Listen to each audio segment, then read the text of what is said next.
Let's talk about market structures. Let's dive into what market structures are. Well, first off, there are a few different types. There is perfect competition, monopoly, and imperfect competition, which consists of an oligopoly and monopolistic competition. First, perfect competition.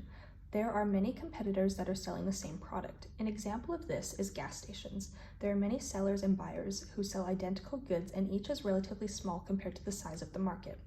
Next is monopoly. In this type of market, there is no direct competitor because it is the only seller in the specific market. An example of a monopoly market would be a natural gas seller. There is only one large company that provides natural gas for homes.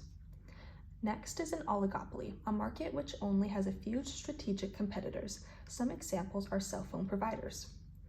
And lastly, we have monopolistic competition. Within this type of imperfect competition, there are many competitors selling differentiated products. An example of monopolistic competition is coffee shops. They all produce slightly different products to attract particular groups of customers.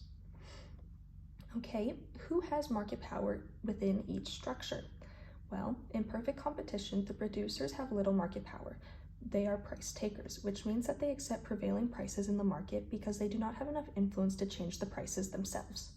In a monopoly, you have lots of market power because you can raise the prices without really losing customers to competitors because you don't have any direct competition.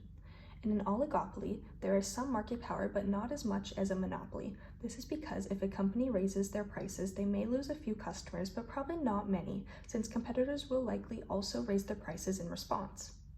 And lastly, in a monopolistic competition, the seller has market power. Even a company raises their prices, loyal customers will continue to return to that brand.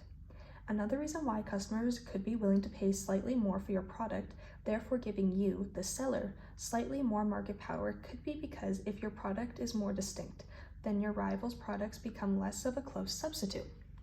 So let's get straight into our example.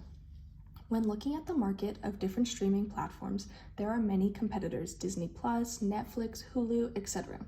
In 2023, Netflix decides to charge more for people who password share their accounts in Canada. After implementing this policy last week, they lost only 2% of their customers, and the rest remain loyal to their preferred streaming platform. Which market structure does this describe?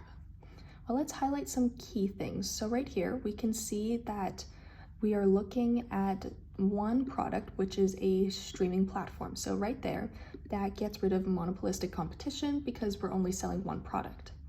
Also, it says that there are many competitors. So with that being said, that crosses out monopoly, and that only leaves us between an oligopoly and perfect competition.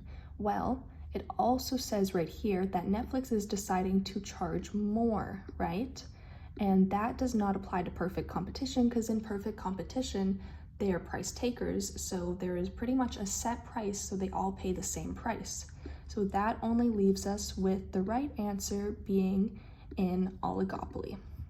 So I hope you guys enjoyed this example and learned a lot. I will see you guys next time.